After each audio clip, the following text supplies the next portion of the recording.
welcome to ValueMetrics.tv, where every week we bring some amazing guests on board. Today we have Winston, who has over 20 years of experience in transforming culture and people and talent in organizations. I'm sure there's so much more that he does. So, Winston, over to you. I'm a proud dad of a 19-year-old princess. I am a guitarist. But outside of this, my passion has always been I've had two passions. Numbers, started my career as an accountant. But over the last 20 years, people, culture have been my purpose. I'm currently working with Silk, which is US based startup transforming supply chain. We work across China, India, and the US. And my priorities are to get talent right, to get talent engaged, to bring out their best every day. And at the end of it, for all of us to create a memorable journey as we go forward. So that's a small snippet about me. Incidentally, I'm celebrating 30 years from when I went to college with my batchmates this year. So it's again special to my heart. I pursued back in the day. Commerce was something that most of us chose. If we were not going to be doctors or engineers, we were going to be in commerce, right? And I was pretty good at math and accounting, and as a result, went down the path of BCom. Started off actually with quality. You have quality ice creams today. Started off there, but my calling as an accounts supervisor was in Larsen and Toubro. So very good with numbers, but numbers did not necessarily talk to me. And the musician in me always wanted to be around people, creative people, people of different talents and diversity. And Accenture back in the day gave me my first um, gig in the people space. So that's my journey from being an accountant to being people. That's where I learned people determine numbers. I had it slightly different till then, but my biggest first learning was with people you could achieve anything, not the other way around. You've spent over 20 years in the HR space. Specifically in the last 5 years, can you see any pattern or what kind of change have you seen in the HR space, specifically when it comes to AI? Absolutely. So I think if I look back 10 years, most of us in recruitment or the talent space, see, we were recruitment, right? So the word itself said we recruited. But today, a lot of people use the word talent acquisition because we want to acquire the best or we want to acquire the talent that we are looking for. So that was a switch that I saw, like you rightly pointed out, about 5 years back. Teams that looked for talent started moving in the direction of really looking for talent. And we saw two challenges when we did that. The first challenge was it was generally a numbers game. It's like sales, right? They would say top of funnel, how many CVs do you have, how many people, how many CVs have you looked at, have you shortlisted, how you shortlisted. That was the transaction side. And then recruiters had to do the real human side, which was talk to someone and understand if everything matched to be able to then showcase the talent to business, right? Now, the problems that we ran into was a human has only a certain attention span, and it's not very easy, however detail oriented you are, to find and capture things consistently. So that was one challenge we saw. Second was we all have our biases, right? So like for example, when I look at somebody who's worked at a company that I am at, sometimes I get excited, right? That shouldn't be the case. We should be giving everybody the same playing field. But more importantly, when I go to a hiring manager, how do I showcase a CV which is consistent and helps him, her, or they see all parts of it? Now, in the last 2 years, this is where AI is really making a difference.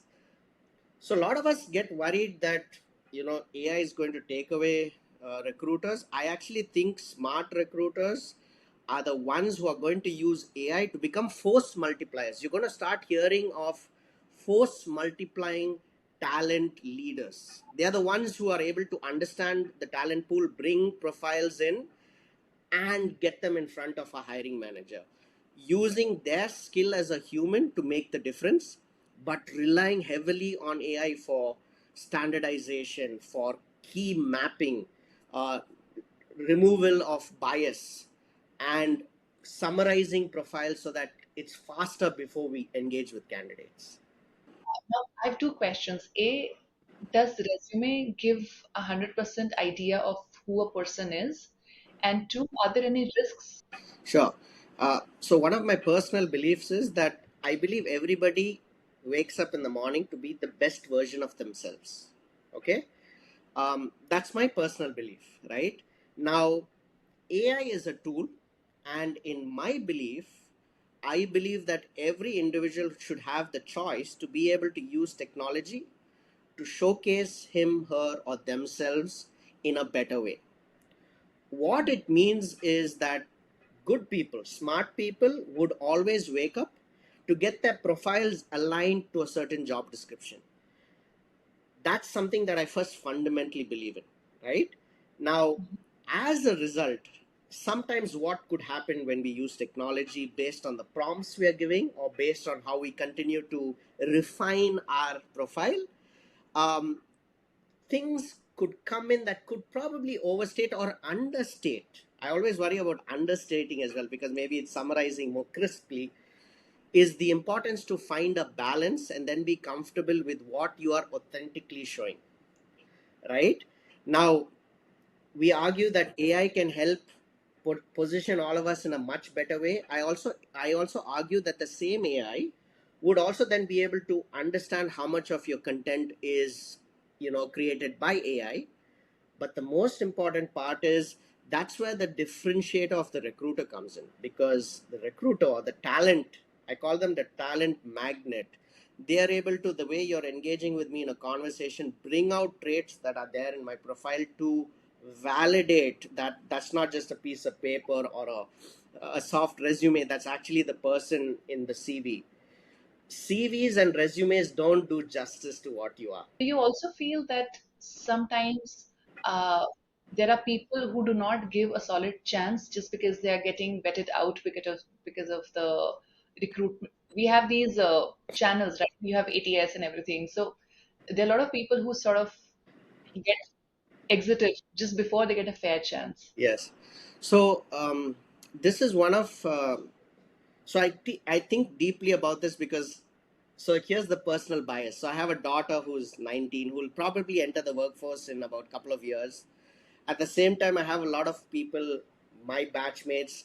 Most of us are competing with youngsters, and to be honest, sometimes we are at a disadvantage. Right now, I think deeply about how we can use AI to provide fair chances, which means I think there is a greater opportunity if we learn to utilize AI well, both as a candidate and as a recruiter.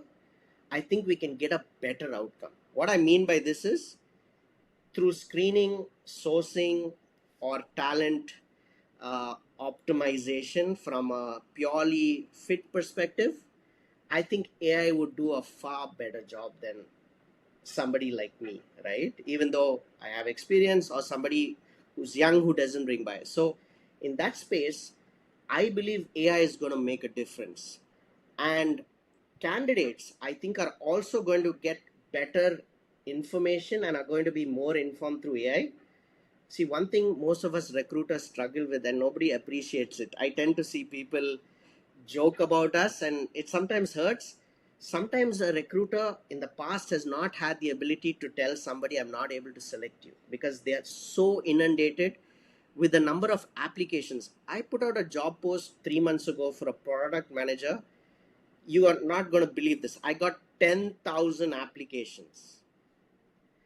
AI is going to make the difference in helping me say, maybe we are not ready to, look at your profile for various reasons. Say it in a matter that is really empathetic, right? And close out the loop so there is closure from a candidate perspective. They think, okay, somebody looked at my profile, gave me a fair chance, and said no, and I understand. Small percent will always be upset, like, how did I get passed over, because this job is so apt for me. But the larger percentage of people are going to understand. So that's what I think is the continued difference in how we use AI to add muscle to the talent acquisition teams. how are you, or as somebody, as an organization, how do you really balance AI with the human touch in the recruitment space so people do not really feel that we're talking to a wall? Absolutely. Um, so I'll tell you what I'm doing. So I'm trying to move. I'm trying to embrace AI, and I'm trying to use AI to also enhance my people quotient side. So one thing I do, and I encourage everybody out there to do, is when a profile is selected by a tool, right? I get to see a snapshot and summary of why the person has been selected. And I do something interesting ahead before I sit down to review the profile. I also ask the AI tool that's assisting me a certain set of questions outside of a resume, which might be in the resume. Like, for example, has the person thought about writing about a hobby that he, she, or they may have in the CV, right? And I'd ask AI to come up with maybe an interesting question in today's, you know, day and age, right? Um, I ask AI to find things which are probably outside of work in a profile, um, some cause that he, she, or they might have mentioned. Or I even ask AI, I ask some very interesting questions. I ask the tool, um, which of the experiences would you spend the most time on?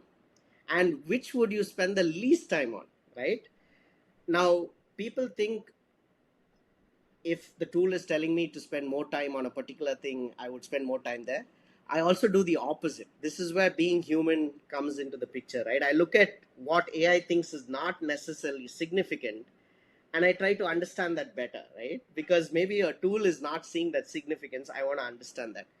So the tool gets me to where I should focus most of my time, and being human and the empathetic side, the side where you want to find out what somebody is really proud of the fact somebody says they like. For example, when we looked at your wonderful passion for books, right? I would like to know what was the last book you read, and if you could condense it to four statements or four sentences, what would that be? So I'm able to see that the candidate has clarity of thought and the ability to clarify thought in ways which matter. Now that's competency hiring, right? And that's through the human aspect of it. And the tool that gave me this was also the AI side, because it helped me locate that in a CV, because sometimes we miss it, right?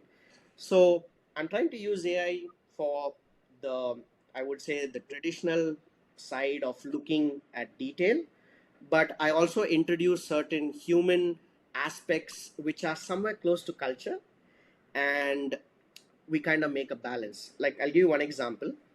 One of our hiring managers, or rather one of our leaders, is very interested to understand, if we were to have a conversation and ask the person, what would their manager say about them from what they're really good at, what would be the answer? But he also likes to understand what is your biggest work in progress. Like, if you were to ask a manager, hey, where does Winston have to improve? I think my manager would very often say, Winnie is this guy that brings heart, but I'd like him to also bring, while he brings his data, I'd like to bring more insight, because Winnie as a person is more on the human side. There is data, but I'd love a lot more data, because at the end of the day, sometimes data helps us take better decisions, right? So, um, this is how you introduce the human side, the culture side into the recruitment process. Wow. Okay. So this is a very demanding and uh, grilling process if you think about it. It takes a lot of time, it takes a lot of energy. It also takes a lot of emotions, to hire people. So it's pretty demanding in that sense as well. So, what do you think is the biggest pain point in hiring right now that most of the recruiters, as per your thought process, are facing?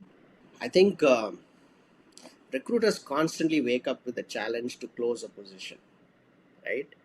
I think every recruiter wakes up, and every recruiter has goals as much as the same as everybody. Um, I think smart talent acquisition people, and you notice I keep switching between recruiters and talent acquisition, because I think we are going to see that switch, and it's something that I believe people should kind of switch to.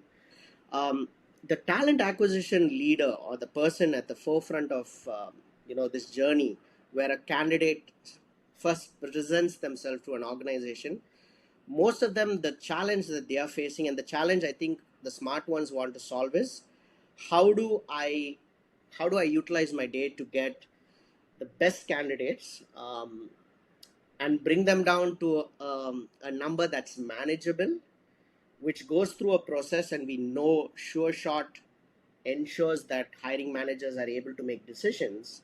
And because we're able to do it fast enough, we give the experience. It's also important. We talk about candidate experience, we talk about all this, but sometimes we fail in the process. And that's when somebody is actually evaluating you, right? They're saying, okay, Winston talks about, one of their values is like bias for action, but is Winston taking 2 weeks to get back to me and tell me I'm moving forward, or is he constantly engaged with me?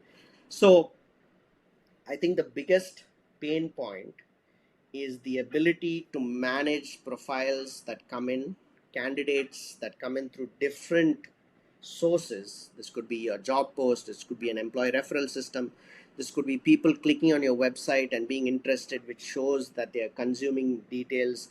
This could be you scouting people through other tools and scraping information off other tools, and getting them into a system, and then getting the most suitable or most aligned, both from a competency perspective and from a potential culture fit.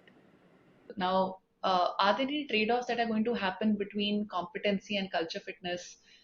If yes, then how do you navigate that? And if See, culture very often in an organization are the set of unspoken rules that we all generally align with. Um, I had the privilege of, in my career, getting to understand this better and being helped to understand this better. So, very often in my journey, I've noticed that very often there are large organizations that have a culture in place. But if you look at a startup, right, we're all starting up, right? And there are quite a few people who start up from day zero, and they go through the journey. They go from 0 to 1, 1 to 10x, 10x to 100x and beyond, right? I'm just giving it in an x. This is not necessarily how it actually happens. Companies go through a journey much as a river meanders through terrain. Now here's what I think is very important from culture, right?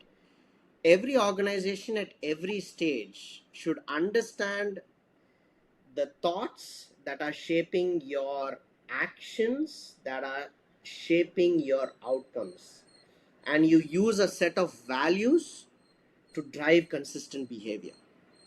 Now values or culture keeps changing as a company grows. It's like a child, right? Like when you're a toddler to a teenager to somebody who's more mature to somebody who's at a later stage of life. So culture is constantly evolving. Companies should spend more time, and when I say companies, I think leaders at the top, very often it is lip service, right? Leaders at the top should understand what are those simple traits that define us. At Silk we have just three: bias for action, okay, getting things done because we are a startup, because everybody at the end of the day has to make something happen. We are in supply chain, we are constantly on the move helping our clients. So bias for action. If you're having a block with bias for action, don't be afraid to create the problem to try and solve it. Don't be afraid. So this is our first value. Second value is, don't overpromise and underdeliver, right? Have the courage to say no and tell people why it's a no today, or what do you need to make it a yes, or what do you need to make it go beyond their expectation, maybe to the realm of customer experience, which is delight. And the third most important, my founder talks about this. His name is Ram. He talks about, see, in today's world, um, we have data, we have information. But I was brought up by my grandmother to believe that there is a very big difference with wisdom. So we talk about how do we impart knowledge to our customers, internal, external. How do we use data, information to impart knowledge which enables them to take a decision that matters. Okay, so now this is our value system. We try and break it down into every department and get people to understand why. Now, this sounds very nice. but it really comes into the picture when we are tested as organizations, when we're going through a tough time. And very often we've had tough times, right? In those tough times, how well we stick to our core, right, is what matters. Um, Having said that, do we get culture hiring wrong? Absolutely. Before I come to that, I'm very clear that we should be intentional in how we use credible ways of assessing somebody's culture fit. Um, and this is where a talent acquisition magnet or a champion has conversations to bring out how the person aligns with the conversation. Like the first thing we both, like the first thing we interacted with before we started this podcast was the fact that I noticed, we both have, a great desire to consume content, right? Now, if an organization has content at its core, that shows we have passions, or that shows that our thoughts shape our behaviors to consume content, which will shape an outcome where you'll use that content when appropriate, right? And the result will be that we will use the values to always tell the right story and not necessarily a false narrative. So you see, culture is the set of rules that get us to align, and it matters more when things are not right. And culture, if you do not get culture right, you have the jaws in organizations where people, there's a lot of friction, and you know where that goes. What happens and how do you deal when you have mishired somebody for a role? So, Uh, and if there are any ways to reduce or minimize that? yeah, I think so. My honest submission is that we are going to get things wrong, guys. Okay, I don't think there is any organization that can say they've got it right 100% of the time. I think when we get things wrong, I like to tell people it gives us a chance to step back and understand maybe what were we too fixated on, and what did we probably miss, right? And what can we do to improve the process? Um, we in my career, I'll talk about something that happened at some point in time when I led HR at an organization. We got we were hiring for a very senior leader, okay, and this is in an age where we also had AI at a very infant stage. So the profile, we had a couple of profiles that came through. We made sure we looked at competence in the profile, the candidate's resume. We looked at where we had common network, people, leaders. Then we started a process where we gave the opportunity for every candidate to showcase themselves. And at some point in time, we found the best candidate, right? At that point in time, they were the best candidate based on a set of clear competencies and cultural traits that we wanted. And person came on board. Intent was always there from day one to succeed, but I think the situation was, it's when somebody comes in, they also have to assess the situation, and people have to also adapt sometimes to a particular situation, right? To cut a long story short, we failed, right? And I remember the first thing the CEO founder told me was, hey, we need to have a debrief. How did we get it wrong, right? um, First thing is, most importantly, people reflect, right? And they look at what went wrong. I tell people not to get too obsessed, but to understand why the failing happened, and probably where in the process maybe we were too fixated on a particular narrative or a particular candidate's traits or a couple of candidates' traits, right? And when I reflect on like why we probably got it wrong, was because we saw the ideal candidate for the position, and probably we forgot to ask, hey, somebody has dealt with all this maybe in the past, would they want to deal with it all over again? Because what could happen is, if somebody is really good at doing something time and time again, one of the biggest biases that we forget to check for is, would the person come in and try to make something that worked in a previous company work here, because we're both not same, right? we probably failed to check and assess that.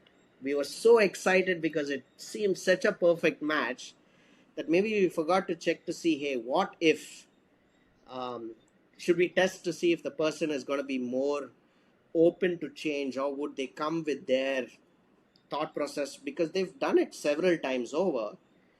And the difference is we are a young set of people, and we are a startup which is, at a very early stage, and this work generally in larger organizations. So you see, that's an example of where it did not work for us. And which is why, if you remember the earlier conversation, we try to ask um, these culture questions a bit more. In we I use chat GPT or I use Gemini to kind of understand, hey, what is the one bias I should be checking for if you look at this candidate? I'm curious to see what AI thinks, right? And I'm starting to do that more often. um, I'm asking for thoughts. I'm using that to get the human quotient through a face-to-face interview. So, what needs to be done to ensure that the employer branding is done correctly so it attracts the right talent and Sure. there's less heartburn later on? Sure. Um, this is something that I'm going to share my view. I'm sure there are different people that have different views out there, and as a result, they'll probably have different recommendations which would work. So, I always believe that um, a true talent acquisition magnet is the person first who's making contact. And you'll be surprised to also know that when somebody makes up their mind to leave, they first talk to the talent acquisition magnet even before they talk to their manager or their business partner or their so-called HR engagement partner. Okay, so I'm very clear that you should tell the right story. So use tools to get the right story and be authentic through examples as much as you can. One of the things that we do, and I do it because I pitch, like for example, I pitch silk to every candidate that we take through a process at stages which are after initial screening. We tell the story and we give examples in an effort to see if the candidate connects with those examples. So, one of the examples you will hear if you interview at Silk is, I'll talk about the fact of how we are a small, big organization spread across China, India, and the US. And I'll talk about how we are less than 55 people growing this organization over the last 4 years. What I'm trying to give to the candidate is the fact that, hey, you're going to work with different cultures. You're also going to have time zone challenges that we will negotiate through. Like, for example, I help manage Shenzhen to San Francisco, right? How do I do it? I go early to work, I come back, I balance my schedule, and then I log in at night to be able to talk and engage with my US counterparts. We share these examples with candidates. So one is be authentic, share examples so that the candidate can make assessments early on if this is exactly what also fits in. A big part of the decision that the candidate makes on is the role, which is the compensation, but a big part also is the company, the strength of the company, and the competence of the people and the culture in which people come together to be the best version of themselves. This is where, if my purpose does not align with the founders, maybe I'm not going to fit in the way it needs to be done. So this is the first thing. Second thing is how we constantly keep working on the culture within the organization. But more importantly, when people say their goodbyes to us, are we willing to really listen and see where we need to continue to put focus to grow? This is when somebody is leaving. But more importantly, in today's age, it's also important to listen, like on mediums such as Glassdoor, where people also then after that go out, and sometimes it might be impulsive, or it might be that they want to tell you something more direct which would get you to come down. We look at that, and we look at it and we step back, and we don't try and justify, and I don't try to understand who that person could be. I step back and say, what can I do to not make this happen again? By the way, sometimes the answer is, we can't change it. And that's where in the narrative, I talk about and tell people in startups, join a startup if you can live with uncertainty. Join a startup if you're going to be able to have highs when we are going really well, but more importantly, if you have resilience when if there is a sudden drop. Like for example, for us, when the tariffs came out, overnight our customers wanted to take a pause. We went back to the drawing board saying, how do we use this opportunity to build more credibility, to understand customer business more, to understand what's at the heart of how a customer thinks when it's tariff. How do we align with the administration that's thinking for the long term for their country? I think these are key points that we try to tell people. There are some parts which we cannot change, but here's what we are really good at. We are transparent. Every month, our founder tells us exactly how much of money is there in a bank account, so we know how much of runway we have. And then you, as a person, you can take informed decisions to continue to build. Or if probably you're not somebody who can take the risk because maybe you're at a different stage of life, or because maybe something's more important to you. We would want you to have those discussions. We would want to say our goodbyes and always stay in touch. Um, and more importantly, if we had a bad experience, we want to understand so that we try and avoid repeating it if it's something that can be controlled or something that can be negotiated through. Like if somebody told me you're not transparent and you're not sharing your the honest truth about where our business model is, that's something we can control, right? As a startup, we can say, let's put more information out there. um, you know I think that's a controllable, right? That's what I like to see. And let me also give you a very sensitive example because it's very close to my heart. Very often we also have to say goodbyes to people in any organization. You see a lot of it these days where you know I see news, this company is laying off X number of people, right? In the new world that we live in, saying our goodbyes are happening both because sometimes somebody finds something much better and we want to be happy for them, or because maybe due to business reasons or performance it was not working out, or various reasons, right? For me, the true empathy is how you say your goodbyes and make people move on, right? And that's never going to be easy. So when people tell us like there's uncertainty, I can't change it, but I can adapt when we are saying our goodbyes, how we give people their respect, how we support them, and how we just don't tell them, you're fired, you got to go home, right? That's the people side. When you're investing so much in building this human capital, uh, people eventually look at the ROI, that what is the return. Um, so, what are the matrices that you use to showcase that, okay, this is the ROI of the work that we put in as recruiters or as talent magnets or accelerators? So, how do you do that? Sure. Um, so I'm going to go 10 years back and give you an example of when my thought process changed. I was first given this opportunity to lead HR at a company called Grant Thornton, a phenomenal professional services company that has spent a lot of time improving culture. I reported into an interesting gentleman called Sanjay Tirumalai.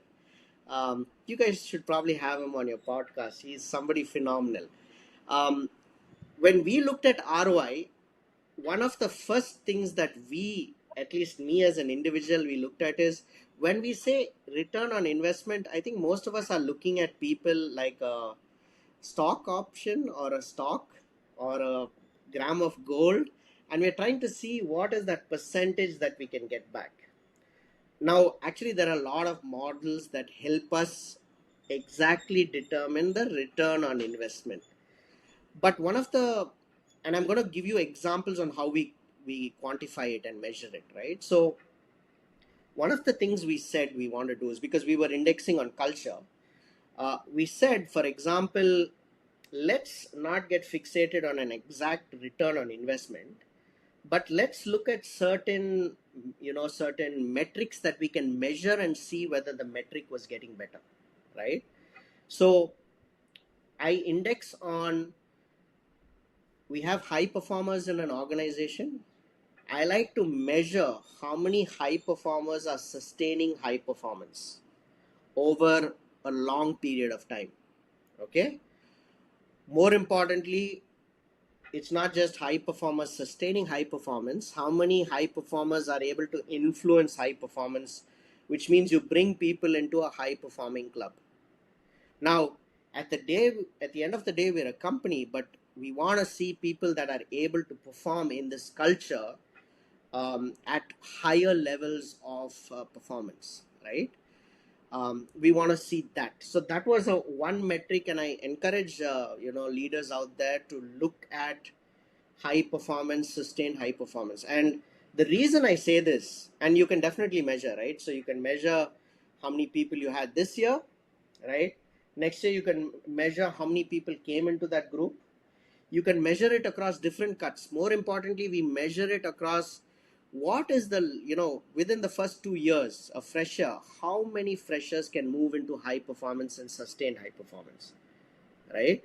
So you can measure it, but where it makes a difference is they generally, or my belief is that high performers are the ones who are probably going to always push the organization to do what's right.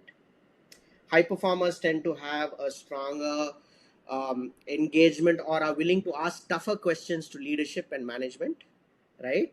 And more importantly, if you start seeing your high performers and sustained high performers leave you, then you want to understand why. And of course, there could be the right reasons, like people are moving on because of different stage of life events. Uh, but what if you start losing high performers, sustained high performers to competition or to new industries? Imagine new industries. What do we not have here in the talent ecosystem, which is resulting in them having to move, right? So this is one metric that I think we should definitely look at. Okay, high performers, sustained high performance over a period of time. Across the organization, across different sets, right? This is one way in how I try to look at and correlate whether we are investing in people and whether people are spending enough time in the organization as it grows. So this is one metric I'd love to recommend and have people out there think about it. Now, some people subscribe to the theory that we should have everybody at the highest levels of performance, and that's important. So I believe everybody should have the chance to perform at the same level, the same set of tools, the same ecosystem, the same goals. But I believe people are different, and there's something that always gets somebody to go above and beyond. I'm saying you want to value that, and you want to ask and see how that individual can make and inspire and get people who are not yet at that level to be at that level, and then measure how many of them stay on the bus for as long as possible, not just because they're comfortable, but how they continue to push the narrative and get the organization to scale from X to 2X to 10X to 100X. That's a measure of return on investment that I look at. Are there any effective ways for you to also measure these softer sides or these kind of skills of people as well, whether this person is adaptable, whether this person is resilient? How do you do that? Absolutely. So remember, I referenced the fact that I want to understand if your current manager, if I were to talk to your current manager, I want to first understand what you're proud of. So I like to first start off where you're really proud of, or what you're proud of, which is constantly telling me what you're really good at. That's the easy part. Generally, people will tell you, you can ask my manager, and my manager will say that Winston's dependable, which means that if we are having to be all hands on deck, right, Winston is going to be there with everybody, and he's going to put in enough effort to support everybody. This is the easy part. Now, when you ask somebody to tell you what the manager would say you constantly have to work on, now that tells you what people should, bring out, right? Constantly, I think there is this misconception that if somebody is able to showcase their, I don't like the word weakness, but area of opportunity is what I like to call it. A lot of us think that it's not good, right? Because as children, we were always taught that in class you need to be first rank, right?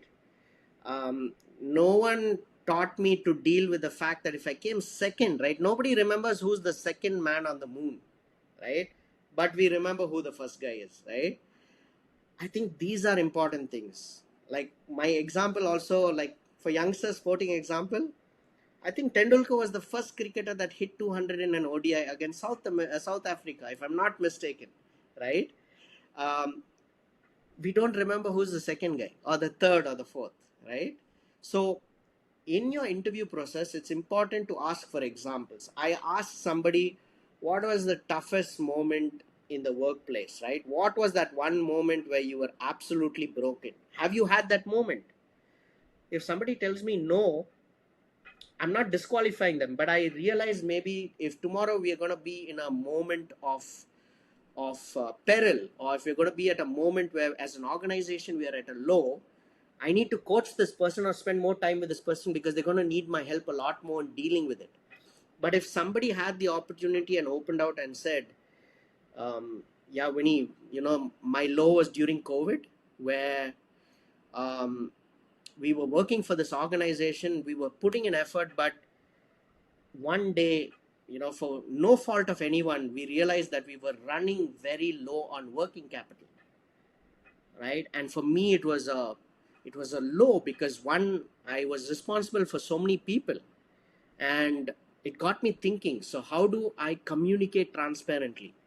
How do I build in that moment when I'm breaking bad news? How do I get people to rally? The set of people that want to rally because I am possible is impossible, right? That's what we look for. So it comes back to, maybe there was something in the CV that an AI tool helped me see, and I formed a question to actually understand a story or a situation that they were in. So if we can have more conversations to understand, this is how you take better culture decisions, right? um, this is where probably you'll pick one person over the other. But I also, in my learnings, especially when I got it wrong, I tell people, also look at maybe why we need a different diverse person in this thing, right? Are we only hiring like-minded people or people who act in a particular way, or are we willing to bring in somebody who's got a completely opposite view? Because maybe when we face that situation which is completely different, they'll have a perspective which can help all of us who are aligned to think, oh wow, why didn't we not see that? How do you build a culture that constantly supports and builds this constant cognitive agility in people, where people have an understanding, okay, if today this is where I am, I have a solid growth path, or this is how I want to grow as an individual. How do you create a culture that supports this agility? Sure. So, see, most of us, and let me ask you this question: how comfortable are you with change? Over a period of time, I have learned to adapt, Okay, but when I started my career, change was difficult for me to embrace. sure. Um, do you have fears in life? Absolutely, right? So, one thing I learned in my journey was there are these two factors that very often when we are looking to grow, improve, um, we have to help people understand change first. Very often we are saying change management. We're trying to make people deal with change before they can understand change. This is something that's missing in a lot of organizations, and even could be in ours at times, right? First of all, it's important to address change, how we look at change, understanding before we move to management of change. Second is, I think the biggest thing that limits anybody is fear of the unknown, or fear because of certain thoughts that we have, right? I have the fear of flying, which means probably one of the reasons why I've stayed a lot more in India rather than going and seeing the world, right? So first there is change and fear.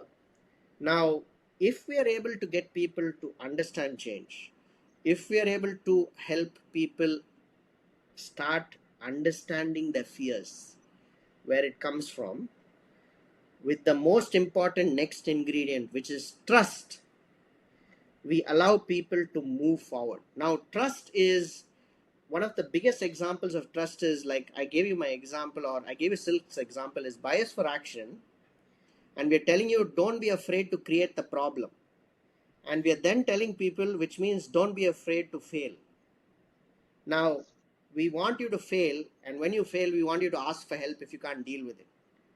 What we'd like to see is not failing for the same thing multiple times, which means maybe we are doing something over and over again and expecting to get a different result. So I think most organizations have to have this ability to manage people's fears and change, and then layer it with deep trust, and through dialogues and through actions which show that it's a trusted environment. The best example is, we say, we are an organization that allows for people to fail, but you'll be surprised, when somebody fails, the manager's first response would be, hey, how did you do this? Like, didn't you think of, didn't you not weigh this option? You see the difference, versus bringing curiosity and saying, hey, Vinny, tell me more about what you learned through. I'm sure it was not easy, dealing with this challenge, right? Which probably is keeping you at a low point. Help me understand this better. What did you learn? There are two different ways of how you at that moment build an organization. For what you so rightly pointed out, right? We are trying to get people to cognitively look at growing, cognitively look at not limiting themselves. See, we are always taught, and through science we are taught that gravity holds things down. But then at some point in time, somebody asked the question, what will it take to escape gravity? And somebody said, you have to go at a faster rate of, you should accelerate far greater than what you are. Those are the kind of environments you want to build. Now see, all what I say sound very, very, it probably, I'm sure a lot of people will say, hey Vinny, this is um, a lot of content that you're putting out. But I tell people, start thinking of it that way. It's not going to happen overnight, and you're going to fail. The person who preaches always fails. Irrespective of what you're preaching, right? It's in the moment of failure how you react, and I think it comes down to this word called trust. This is something that I believe in. If you look at the word trust, you are at the center of trust. The word you, or the alphabet U, for me it's the pun on you. You are at the center of trust. This is something I coined, I think, 10 years ago, to help me believe that when it matters most, you have to be somebody that they can trust. And make no mistake, there will be moments where you will fail. You'll probably be at moments where people will not necessarily want to come back. Uh, but it's how you act in those moments. But this is something I'm going to take with me, that how trust begins at you, or how you are at the center of the trust. Absolutely. Absolutely love the thought process. And Vinny, that is something that brings us to that is what brings us to the last question as well, that there'll be a lot of CHROs and a lot of young professionals in the HR space who will be looking at this podcast. Do you have any pearls of wisdom for them, or anything that they should know if they're trying to integrate, let's say, AI in the recruitment space, or if they're trying to sort of go beyond their role to help more people? What would your advice be to them? So I'm going to just bring back words that I mentioned. See, every HR professional, our purpose, right, is to bring out the best in people. So you're trying to bring out the best when a candidate's interviewing, right? Or when we are fighting to acquire talent. So that's an example. When somebody comes to an organization, the people who work closely with business, they're constantly striving to make people the best at their job, right? So don't forget your purpose as a HR professional. Your purpose, and of course, every individual has to look at their purpose. It could be different from mine. My purpose is to bring out the best side of being human, right? If I have to steal words from great people, being human, right? So that's the first thing that I want to leave you with, right? Know your purpose, right? Distill your purpose, right? It does not have to happen immediately. It's going to probably take a couple of months, if not years. Don't worry. As long as you're working on that purpose, you'd get, you'd have amazing memories as well. First side. Second side, like I spoke about, change and fear, right? We are living in a world where things are changing, right? 10 years back, if you were to go to my LinkedIn, and I encourage people to go to my LinkedIn, I've not been active very often in the recent past. I wrote an article 10 years, machines are coming. I remember watching this movie called Terminator when I was very young, and today I see that world, right? I see the world. Machines are coming, and most of us have the fear that machines can be better than us. So that's fear. Most of us don't want to change because some of us are saying, huh, you just said being human. How can a machine be human? How do I address this through trust? Is I tell people first, embrace change, embrace your fear, and say, how can AI make me a better, stronger version of myself? Notice the point, myself. I'm not competing with anyone. How can I be a better version of myself with tools that can empower me, and then trust, right? How do I trust myself to constantly work with this every day, knowing that maybe, like, see, my bias was people. So when somebody showed AI to me first, I always said, hey, but being human is being human, right? The trust is how I get up every morning and constantly go back to working with AI in a very open manner, not to try and at the end of the day say, hey, see, AI can't do this, but what can I do better with AI? So I want to leave everyone with this belief that everybody should wake up knowing that we are the best. Humans wake up to be the best version of themselves. How do HR professionals work to be the best version of themselves, to find purpose? But how do you help the workforce to address change, fear through trust? If we can do this, you don't have to worry about what is the formula on ROI. It will be evident. You don't have to worry about your Glassdoor scores. It will be evident. More importantly, you'll have more people that will reach out to you and say, hey, thank you. You helped me through a very difficult journey. I had been with a company for 10 years and suddenly they told me I need to move to a different role. You helped me move, and guess what? I'm really good at it. Thank you. I think if we can do this, and it's not going to be easy, sounds very nice, right? You're going to have your low points, but dig deep. AI is here to make us better versions of ourselves. Wow, thank you. Thank you so much, Winnie. And we're extremely grateful that you did this for us today because there's so much that we learned in the process. There's so much that I could resonate with. There was so many things that I could look back and correlate. Oh yeah, this is why, these things happen.